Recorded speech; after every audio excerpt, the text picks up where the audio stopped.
감사합니다. 오늘 하나님께서 우리에게 주시는 말씀은 창세기 38장 말씀입니다. 창세기 38장 12절에서 23절 우리 함께 봉독하도록 하겠습니다. 아이월십 150면에 있습니다. 창세기 38장 12절에서 23절까지 우리 함께 봉독하겠습니다. 이것은 하나님의 말씀입니다. 얼마 후에 유다의 아내 수아의 딸이 죽은지라. 유다가 위로를 받은 후에 그의 친구 아둘람 사람 히라와 함께 딥나로 올라가서 자기의 양털 깎는 자에게 이르렀더니 어떤 사람이 다말에게 말하되 내 시아버지가 자기의 양털을 깎으려고 딥나에 올라왔다 한지라. 그가 그 과부의 의복을 벗고 너울로 얼굴을 가리고 몸을 휩싸고 딥나 길 곁 에나임 문에 앉으니 이는 셀라가 장성함을 보았어도 자기를 그의 아내로 주지 않음으로 말미암음이라. 그가 얼굴을 가리었으므로 유다가 그를 보고 장녀로 여겨 길 곁으로 그에게 나아가 이르되 청하건대 나로 내게 들어가게 하라 하니 그의 며느리인 줄을 알지 못하였음이라. 그가 이르되 당신이 무엇을 주고 내게 들어오려느냐. 유다가 이르되 내가 내 떼에서 염소 새끼를 주리라. 그가 이르되 당신이 그것을 줄 때까지 담보물을 주겠느냐. 유다가 이르되 무슨 담보물을 내게 주랴. 그가 이르되 당신의 도장과 그 끈과 당신의 손에 있는 지팡이로 하라. 유다가 그것을 그에게 주고 그에게로 들어갔더니 그가 유다로 말미암아 임신하였더라. 그가 일어나 떠나가서 그 너울을 벗고 과부의 의복을 도로 입으니라. 유다가 그 친구 아둘람 사람의 손에 부탁하여 염소 새끼를 보내고 그 여인의 손에서 담보물을 찾으려 하였으나 그가 그 여인을 찾지 못한지라. 그가 그곳 사람에게 물어 이르되 길 곁 에나임에 있던 장녀가 어디 있느냐. 그들이 이르되 여기는 장녀가 없느니라. 그가 유다에게로 돌아와 이르되 내가 그를 찾지 못하였고 그곳 사람도 이르기를 거기에는 장녀가 없다 하더이다 하더라. 유다가 이르되 그로 그것을 가지게 두라. 우리가 부끄러움을 당할까 하노라. 내가 이 염소 새끼를 보냈으나 그대가 그를 찾지 못하였느니라. 아멘. 유다와 다말이라는 제목으로 말씀을 나누겠습니다. 창세기 37장부터는 창세기의 마지막 족장, 사실 족장 안에 포함시킬 수 있나 하는 논쟁이 있기도 하지만 그래도 마지막 족장이라고 볼 수 있는 요셉의 이야기가 시작됩니다. 그런데 그 요셉의 이야기 사이에 불쑥 38장 유다의 이야기가 끼어들어 있습니다. 드라마나 영화에서 주인공을 중심으로 이야기를 잘 끌고 가다가 갑자기 화면이 다른 등장인물에 집중하는 그런 장면으로 볼 수 있습니다. 왜 이렇게 두 사람의 이야기가 교차되고 있는가 하면 이 두 사람은 이스라엘 지파, 그러니까 12지파의 구성에 매우 중요한 역할을 했기 때문입니다. 아침이지만 조금 설명을 드리면 이 두 사람 요셉과 유다가 모두 장자와 관련이 됩니다. 야곱의 이야기에서 기억하실 것입니다. 야곱이 형에서 얻어내려 한 것은 사실 한 가지가 아니라 두 가지였습니다. 하나는 명분, 그러니까 장자의 명분이었고 다른 하나는 축복, 그러니까 실제적인 축복입니다. 어떻게 보면 명분과 실리, 우리가 쓰는 표현으로는 명분과 실리 이렇게 보셔도 되겠습니다. 명분과 축복, 명분과 실리 이 두 가지가 모두 중요합니다. 야곱은 에서에게 팥죽 한 그릇에 장자의 명분을 샀고 에서로 위장하여 이삭에게 장자의 축복도 받아냈습니다. 이스라엘 12지파 중에서도 이 장자의 명분과 실제적인 축복이 나타납니다. 그런데 이 두 가지가 야곱에게처럼 한 사람에게 집중되지 않고 두 사람에게 각각 나누어서 흘러들어가게 됩니다. 그 두 사람이 누구냐 하면 바로 유다와 또 요셉입니다. 먼저 명분이 어디로 가느냐 하면 명분은 유다로 흘러갑니다. 유다는 넷째 아들이지만 그 위 형들이 하나같이 다 사고를 쳤습니다. 잘 아시는 것처럼 하나같이 다 그 첫째, 둘째, 셋째 형들이 사고를 치는 바람에 장자의 명분이 유다에게까지 내려왔습니다.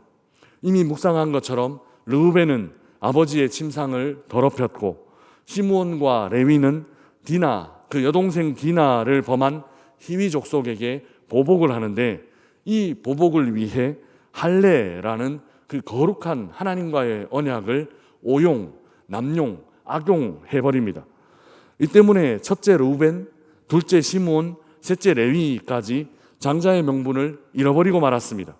그래서 장자의 명분이 누구에게까지 내려오느냐 하면 유다에게까지 내려옵니다. 그 때문에 이 창세기 38장이 여기 끼어들어야 했습니다. 그러나 장자의 실제적인 축복 자체는 누가 가져가느냐 하면 요셉이 가져갑니다. 어떻게 이렇게 할 수 있는가 하면, 어떻게 이런 것을 알 수 있는가 하면 요셉이 두 사람의 축복을 받기 때문입니다. 잘 아시는 것처럼 요셉 지파가 아니라 요셉의 아들, 그 두 아들로 지파가 형성됩니다. 장자는 유산을 나눌 때 두 사람의 몫을 취하게 됩니다. 아들이 3명이면 아버지의 유산은 셋이 아니라 넷으로 나눕니다. 넷으로 나누고 난 뒤에 장자가 두 사람 몫을 가져가고 나머지 하나씩 이렇게 가져가는 것이 고대 근동의 그 관습이었습니다. 요셉의 아들들은 12지파 중에 2지파를 차지합니다. 그래서 다른 아들들의 2배를 가졌다라는 것이죠. 므낫세와 에브라임, 이렇게 두 아들이 지파를 하나씩 차지했습니다. 장자의 실질적인 축복이 요셉에게 돌아갔다라는 것이죠. 그래서 요셉의 이야기 사이에 이 유다의 이야기가 끼어들어 있습니다. 유다의 이야기가 끼어들어온 것은 이처럼 명분을 가진 장자의 이야기, 명분을 가진 장자 유다의 이야기를 전하기 위해서입니다. 그리고 또 한 가지 이유를 꼽아보라라고 하면 유다의 족보가 메시아의 족보이기 때문에 그렇습니다. 어제 우리는 형사취수라는 좀 어려운 제목으로 본문을 묵상했습니다.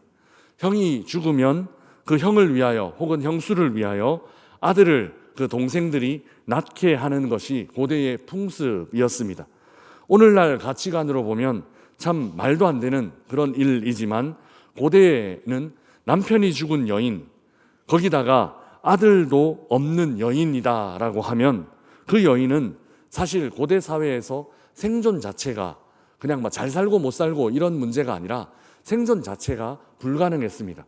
이런 여인이 살아갈 수 있는 방법이 무엇이냐 하면 오늘 본문의 다말이 생계를 위해서 이런 일들을 하는 그런 모습으로밖에 살아갈 수 없는 것이 고대 사회였습니다.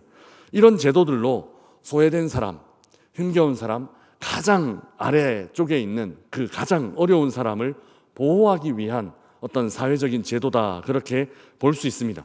성경에는 이 형사취수 제도가 몇 번 등장하는가 하면 딱 2번 등장합니다. 여기 창세기 38장 유다와 다말 이야기에서 한번 나오고, 또 어디 나오는가 하면 룻기에 나옵니다. 룻기에 보아스가 룻을 아내로 취하면서 이제 먼저 우선권이 있는 사람들에게 룻을 취할 거냐 이렇게 물어보는 장면에서 이 고대의 제도가 나타나는 거죠. 그러고 보면 공통점이 있습니다. 두 사례, 두 이야기 모두 누구와 관련되는가 하면 메시아와 관련됩니다. 그래서 마태복음 1장에 나오는 예수님의 족보에 이 두 여인 다말과 룻이 기록되어 있다라는 것이죠. 형사취수, 이 제도는 아들이 없는 여인, 그래서 아들을 낳을 수 있는 가능성이 완전히 사라진 여인을 위한 제도입니다.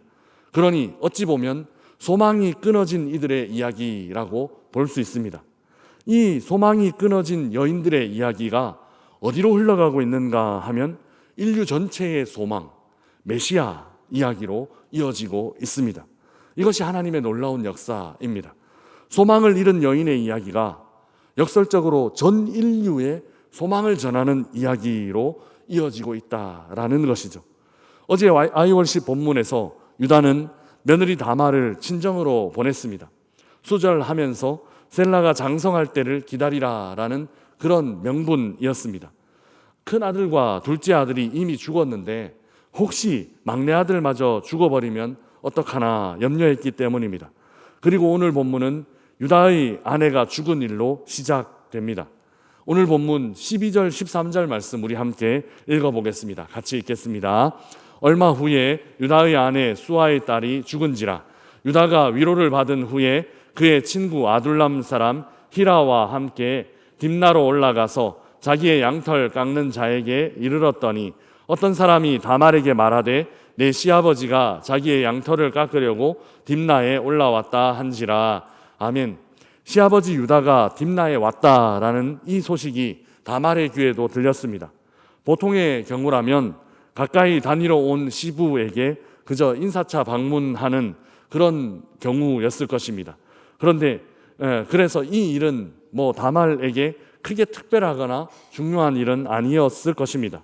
그런데 이때 특별한 일이 일어납니다. 다말은 유다를 만나러 갈 계획을 세웁니다. 유다를 만나러 가면서 그냥 가지 않고 몸을 파는 길거리의 여인으로 변장합니다.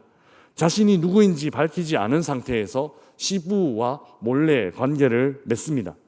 이 일은 지금 사람들의 관점에서는 어떻게 이런 일이 있을 수 있나, 더군다나 어떻게 이런 일이 성경에 올라올 수 있나 싶은 그런 일입니다. 아무리 남편과 시모가 이미 세상을 떠났다 하더라도, 그러니까 과부 며느리와 호라비 시부라고 하더라도 이 둘 사이에 이런 관계를 맺는 것은 오늘날의 관점에서는 천륜을 저버리는 것과 같기 때문입니다. 그런데 하나님은 좀 다르게 여기신 듯 합니다. 하나님은 오히려 이 여인에게 어떻게 하시는가 하면 새 생명을 주십니다. 우리 18절 말씀 함께 읽어보겠습니다. 18절입니다. 유다가 이르되 무슨 담보물을 내게 주랴. 그가 이르되 당신의 도장과 그 끈과 당신의 손에 있는 지팡이로 하라. 유다가 그것들을 그에게 주고 그에게로 들어갔더니 그가 유다로 말미암아 임신하였더라. 아멘. 며느리 다말은 시부 유다에게 담보물을 요구했습니다. 도장과 끈 그리고 지팡이가 몸값의 담보물이 되었습니다. 그리고 이 담보물은 임신이 축복이 아니라 임신이 저주가 되었을 때, 그때 이 여인과 뱃속의 생명을 살리는데 결정적인 역할을 합니다. 마치 우리 주님께서 담보물이 되셔서 우리를 살려주신 것처럼 이 담보물은 이 여인과 이 여인의 뱃속에 있는 새 생명을 살리고 메시아의 계보를 이어가는데 굉장히 중요한 역할을 하게 됩니다. 여기 본문에서 이 두 사람이 대조됩니다. 고대 사회에서 힘이 있고 주도적인 역할을 했던 남성 유다는 그 힘으로 며느리의 권리를 빼앗습니다. 그리고 며느리가 거리의 여인이 될 수도 있는 그런 상황, 그런 비참한 상황으로 내몰았습니다. 그러나 그 반대편에 생명을 이어가는 한 여인이 있습니다. 그 여인은 이방인이었고 아들을 낳기 전에 남편을 잃어버린, 세상적으로는 아무런 소망, 아무런 희망 없던 여인이었으며 지금은 심지어 친정으로 돌아와 있는 그런 상태가 되었습니다. 그러나 이 여인이 지혜와 또 용기 있는 행동을 함으로 상황을 바꾸었습니다. 자신의 삶을 바꾸었을 뿐만 아니라 염려로 가득해 마땅히 해야 할 일을 하지 못하고 우유부단하게 망설이고 있던 유다의 집에 생명의 역사가 나타나게 했습니다. 그리고 이 여인의 결단은 메시아의 족보가 이어지게 했습니다. 사랑하는 명선의 가족 여러분, 소망은 이렇게 꼽히는 것입니다. 가장 소망과 거리 멀어 보이는 여인을 통해 소망이 생겨나고 소망이 꼽히고 있습니다. 보잘것없는 한 여인의 용기 있는 결단으로 힘 있는 이들이 짓밟아버린 소망이 여기 다시 이렇게 회복되고 있다라는 것입니다. 하나님의 소망은 이렇게 이어져 가고 있음을 기억하시기 바랍니다. 지금 참 어려운 시대라고 말하지만 그 시대에 다말이 느꼈을 마음, 지금 우리의 상황 한번 비교해 보면 그 시대에도 절망을 멈추지 않으셨던 하나님은 이 시대에도 소망을 시작할 것이다 라는 것을 우리는 믿음의 눈으로 바라볼 수 있습니다. 하나님께서 오늘도 소망의 날을 열어주실 것입니다. 다말에게 생명을 주신 하나님께서 아무것도 보이지 않고 한 치 앞도 예측할 수 없는 어렵고 힘든 삶을 사는 우리들에게도 새 힘과 새 소망을 주시기를 주님의 이름으로 축복합니다. 그런 소망으로 오늘 하루를 또한 버티고 견디고 하나님께서 우리에게 주신 사명 감당하며 살아가시는 우리 모든 명선의 가족들 되시기를 주님의 이름으로 축복합니다. 우리 주신 말씀 생각하며